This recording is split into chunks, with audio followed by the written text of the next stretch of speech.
मेदिनीपुर के दीघा में पुरी के जगन्नाथ मंदिर के तर्ज पर जगन्नाथ मंदिर निर्माण करने की मुख्यमंत्री ममता बनर्जी की कवायद पर विरोधी दल नेता शिवेंद्र अधिकारी द्वारा पत्तियां कसे जाने के विरोध में टीएमसी की तरफ से प्रतिवाद रैली निकाली गई और इस रैली का नेतृत्व टीएमसी के युवा नेता सुप्रकाश गिरी ने किया। उनके अनुसार दीघा में जगन्नाथ मंदिर के तर्ज पर नया मंदिर बनने से यहां पर पर्यटन के विकास के अलावा यहां के लोगों की आर्थिक सामाजिक स्थिति में भी पॉजिटिव बदलाव आएगा। लेकिन शुभेंदु अधिकारी तरीके नेता सस्ती राजनीति करने के लिए इस मार्ग में भी रोड अटका रहे। कांग्रेसेर कर्मीरा दीघार तृणमूल कांग्रेसेर कर्मीरा আমরা মাননীয় মুখ্যমন্ত্রীকে এই যে সরকারি পদক্ষেপ সেই পদক্ষেপের জন্য আমরা ধন্যবাদ জানালাম। তার সাথে সাথে আমরা বললাম যে এই জেলার একজন কুসন্তান রাজ্যের বিরোধী দলনেতা তিনি জগন্নাথ দেবের মন্দিরকেও ছাড়ছেন না, তিনি জগন্নাথকে নিয়েও উৎসাহ করছেন, অপপ্রচার করছেন। তিনি বলছেন যে এটা জগন্নাথ দেবের মন্দির নয়, এটি সাংস্কৃতিক মঞ্চ। তিনি নিজেকে সনাতন সনাতন বলেন, হিন্দু হিন্দু করে চিৎকার করছেন, আবার জগন্নাথ দেবের মন্দিরকে নিয়ে কটাক্ষ করছেন, উৎসাহ করছেন, অপপ্রচার করছেন। তো আমি বলি যে আগামী দিনে শুভেন্দু অধিকারী যদি এই জগন্নাথ দেবের মন্দিরকে নিয়ে অপপ্রচার করেন, আমরা বৃহত্তর আন্দোলনে নামবো। কারণ এটা দীঘার মানুষের শুধু গর্ব নয়, রাজ্যের মানুষের গর্ব নয়, দেশের মানুষের গর্ব। পুরী যেমন আছে নিশ্চিতভাবে, পুরী একটা ধাম, পুরী আমাদের কাছে যেমন হৃদয় আছে পুরীর মন্দির, পুরীর জগন্নাথ দেবকে যেমন আমরা প্রণাম করি, পুরীর জগন্নাথ দেবের কাছে যখন আমরা যাই পুজো দিই, ঠিক তেমনই ভাবে আমাদের কাছে আবারও দীঘার একটি জগন্নাথ মন্দির আমরা উপহার পেলাম।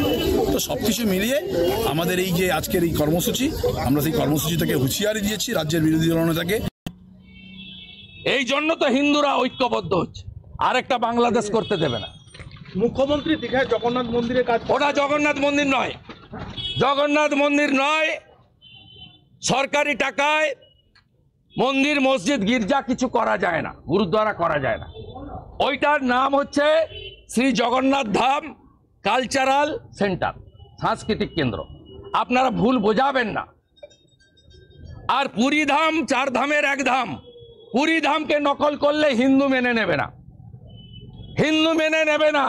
দ্বৈতাবতীজিকে নিয়ে আসবো, দীঘা সহ মেদিনীপুরে ধর্মসভা করে মমতার ভণ্ডামির মুখোশ খুলব। আর ওটা মন্দির নয়, ওটা কালচারাল সেন্টার, সরকারি টাকায়।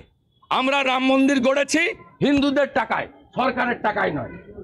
আমরা নিধি দিয়েছি। কোন ধর্মীয় প্রতিষ্ঠান সরকারি টাকায় করা যায় না, ওটা শ্রী জগন্নাথ ধাম কালচারাল সেন্টার।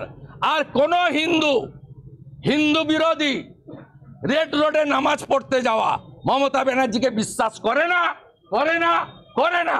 তাই হিন্দুরা নন্দীগ্রামে ওকে হারিয়েছে, আবার হারাবে।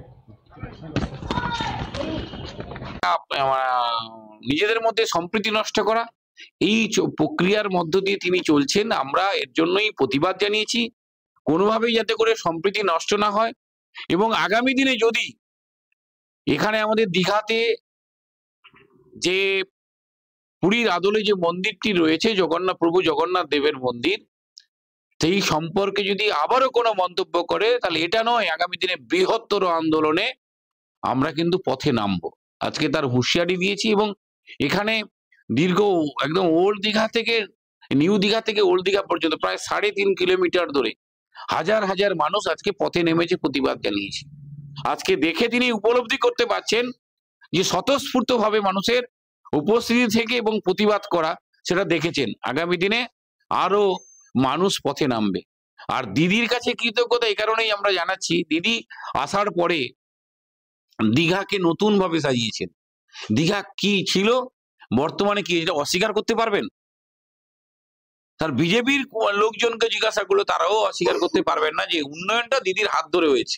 আর পশ্চিমবঙ্গের, সারা পশ্চিমবঙ্গের যে উন্নয়ন মমতা বন্দ্যোপাধ্যায়ের জন্যই, মমতা বন্দ্যোপাধ্যায়ের যে মানুষের প্রতি কৃতজ্ঞতা, ভালোবাসা, তিনি যে নির্বাচনী যে সমস্ত প্রতিশ্রুতি দেন সেটাকে অক্ষরে অক্ষরে পালন করার নামই মমতা বন্দ্যোপাধ্যায়, তিনি করেন। তা আমরা সেজন্যই গর্ব করি, তার সংগঠনের একজন কর্মী হিসাবে, তার সহযোদ্ধা হিসাবে, একজন সৈনিক হিসাবে মমতা বন্দ্যোপাধ্যায়কে আমরা গর্বের সাথে বলি আমাদের মুখ্যমন্ত্রী আছেন বলে সমস্ত রাজনীতির ভেদাভেদ ভুলে গিয়ে তিনি সকলের জন্য উন্নয়ন করেন। আজকে কেন্দ্রের যে সরকার রয়েছে সেটা পশ্চিমবঙ্গের ক্ষেত্রে উন্নয়নের ক্ষেত্রে কেন বাধা সৃষ্টি করছেন? তাহলে এটা কি সার্বিক উন্নয়নে পশ্চিমবঙ্গ ভারতবর্ষের মানচিত্র থেকে বাদ চলে যায় কি করে? এটা তো দেখেননি। এলাকার উন্নয়নের সুফল পশ্চিমবাংলার মুখ্যমন্ত্রী যখন করেন সকলের জন্য করেন। যারা মমতা বন্দ্যোপাধ্যায়ের সমালোচনা করেন তাদের বাড়ির পরিবারের মায়েরাও মাসে যে টাকাটা তোলেন তারা ফেরত দেননি তো। অনেক দুর্নাম করেন, অনেক অপপ্রচার করেন, অনেক কুৎসা করেন, কিন্তু তার পরিবারের লোকেরাও তো বিনা পয়সা রেশনটা তুলতে যান। তো মমতা বন্দ্যোপাধ্যায় বলেন উন্নয়নটা সকলের জন্য, রাজনীতির জায়গায়, কিন্তু রাজ্য সরকার যে পরিষেবা সকলকে পাইয়ে দেওয়ার এই কাজটা মমতা বন্দ্যোপাধ্যায় করা। আমরা বলি রাজনীতির জায়গা থাকুক, ধর্মকে নিয়ে রাজনীতিটা বন্ধ হোক, এবং বিশেষ করে সনাতনী বলে আমার মনে হয় এটা আমাদের সনাতনের ক্ষেত্রে, আমাদের ক্ষেত্রে লজ্জা, এবং আমাদের ধর্মকে একদম নিচে তলানিতে নামিয়ে দেওয়ার যে চক্রান্ত চলছে সেটা বন্ধ হোক। এটা আমরা দৃঢ়তার সঙ্গে আমরা বলতে চাই। আগামী দিনে নিশ্চিতভাবে একজন সনাতনী হয়ে, একজন হিন্দু হয়ে আরো তীব্র প্রতিবাদ করব আগামী দিনে।